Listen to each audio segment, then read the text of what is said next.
पिछले एक वीडियो में मैंने कहा था कि ये जो कुछ भी हो रहा होता है इस दुनिया में, हमारे शरीर से लेकर या फिर जो नहीं दिखाई देता है या फिर जो हमें अच्छा लगता है या फिर जो हमें बुरा लगता है, ये सब परमात्मा की यानी कि वास्तविक सत्य की लीलाएं होती हैं।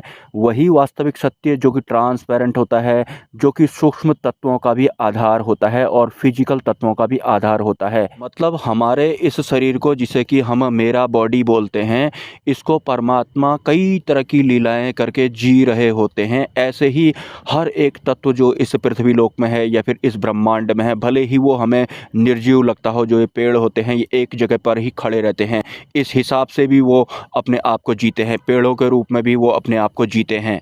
और जो सुख और दुख हमें ऐसा लगता है कि हमें महसूस हो रहे हैं, ये हमें महसूस नहीं हो रहे होते हैं, ये भी उनको ही हो रहे होते हैं। परमात्मा की लीलाएं कुछ इसी तरह की होती हैं। शुरुआत में जब मुझे हनुमान जी ने स्वप्न में दर्शन दिए थे पहली बार, तो उन्होंने एक लाइन मेरे से बोली थी और हनुमान जी के साथ उस मेरे जागृत स्वप्न में तीन इंसान जैसे भी आए हुए थे। तो उन्होंने मेरे बारे में बोला था कि अरे ये ऐसा ही है।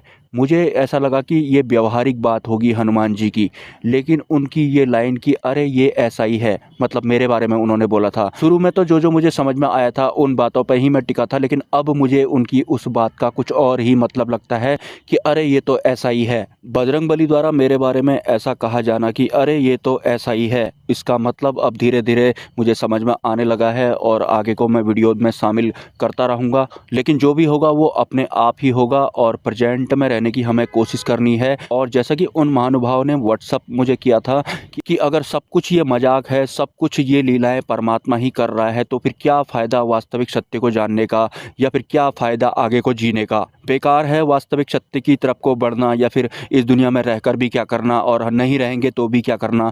ये जो वास्तविक सत्य का थोड़ा बहुत खुलासा अभी आपको देखने को मिला है या फिर सुनने को मिला है या फिर जानने को मिला है, उसके बाद आपका जो ये इस दुनिया से इंटरेस्ट कम जैसा हो गया है, या फिर वास्तविक सत्य को जानने का या फिर ग्रहण करने का इंटरेस्ट कम जैसा हो गया है, ये जो इंटरेस्ट कम हुआ है ना, ये भी उन्हीं परमात्मा का है। ये वास्तविक सत्य इतना आसान नहीं है, अभी तो शुरुआत हुई है आपकी। मतलब जिस परमात्मा को आप जानना चाहते थे, प्राप्त करना चाहते थे, और अब थोड़ा बहुत आपने उनकी तरफ कदम बढ़ाया तो आपका इंटरेस्ट ख़त्म हो गया। ये भी परमात्मा की ही लीलाएं होती हैं। उन तक पहुंचने से पहले वो कुछ इस तरह की लीलाएं भी करती हैं, इंटरेस्ट ही ख़त्म करवा देंगे। और तुम कमेंट करोगी कि अगर सब कुछ परमात्मा ही कर रहा है, ये सब एक मजाक है, तो क्या करना है वास्तविक सत्य को जानकर या फिर परमात्मा को जानकर। तो अभी आपने उस वास्तविक सत्य को अच्छी तरह से ग्रहण किया नहीं है, आपका इंटरेस्ट कम हुआ है, तो ये भी उन्हीं की वजह से हुआ है।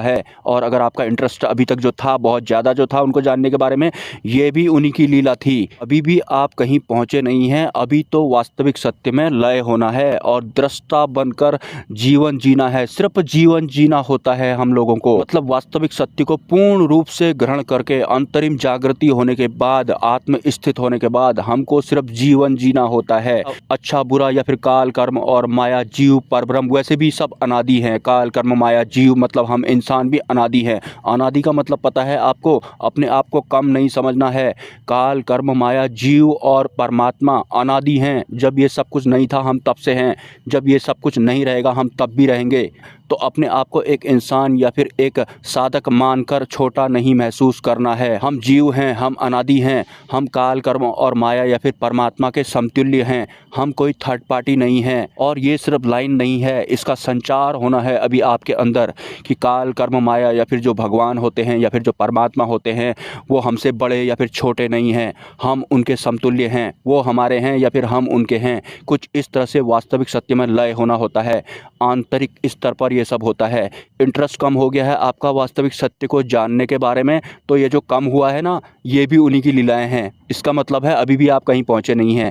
वास्तविक सत्य की ऐसी ऐसी लीलाएं होती हैं ना, आप दुनियादारी सब भूल जाओगे। वास्तविक सत्य बहुत ही ज़्यादा इंटरेस्ट होता है और अभी आप वास्तविक सत्य में लय नहीं हुए हैं। जिस दिन वास्तविक सत्य ने आपको छू लिया ना, फिर इस दुनिया के जो सुख दुख वगैरह होते हैं, इन सबको आप भूल जाओगे। हमारी व्यवस्था कुछ और ही हो जाती है। मतलब वास्तविक सत्य से बेटर इस दुनिया में कुछ है ही नहीं। अगर आपका इंटरेस्ट कम हुआ है तो उन्होंने करवाया है, अब इंटरेस्ट ज़्यादा होगा तो वो भी वही करवाएंगे। बस आपको जागरूकता के साथ या फिर जागृति के साथ आगे बढ़ना है वास्तविक सत्य में। बाकी ये सब होना होता है, हमें सिर्फ जीना है बस, हो गया। ये जीवन है, हम जी रहे हैं बस, हो गया। कोई आसक्ति नहीं पालनी है, बस परमात्मा की लीलाओं का एंजॉय करना है, इससे ज़्यादा कुछ होता ही। एक कमेंट आया था कि श्री रामकृष्ण परमहंस जी ने स्वामी विवेकानंद से पूछा था, जो कि उनके शिष्य थे, कि क्या आप अक्षर बनना चाहते हो। लेकिन परमहंस जी को अपने शिष्य स्वामी विवेकानंद जी के बारे में पता था कि उन्हें अभी इस भौतिक जगत में बहुत सारे काम करने हैं, उन्हें इंसान के रूप में जन कल्याण करना है।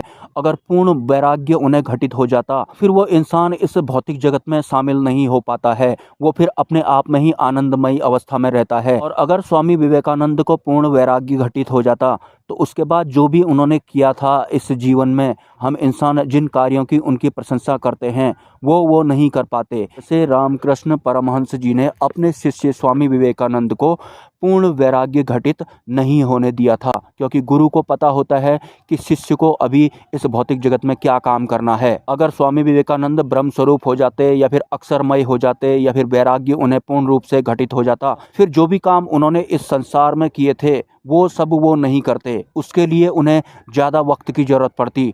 लेकिन हम इंसानों का शरीर जो होता है सीमित समय के लिए ही हमारे साथ में होता है, उसके बाद हमारा अगला जन्म होता है। या तो स्वामी विवेकानंद पूर्ण वैराग्य के साथ आगे का जीवन सर्वाइव कर सकते थे, और इससे पहले उन्हें बहुत तरह की अवस्थाओं से भी गुजरना था। इसके साथ ही स्वामी विवेकानंद जी को मानव कल्याण भी करना था। पूर्ण वैराग्य अगर उन्हें घटित हो जाता, तो वो जिस तरह का मानव कल्याण विवेकानंद जी के द्वारा किया गया है वो नहीं कर पाते, क्योंकि समय की कमी वहाँ पर रहने वाली थी। आप इसे कुछ इस तरह से समझ सकते हैं।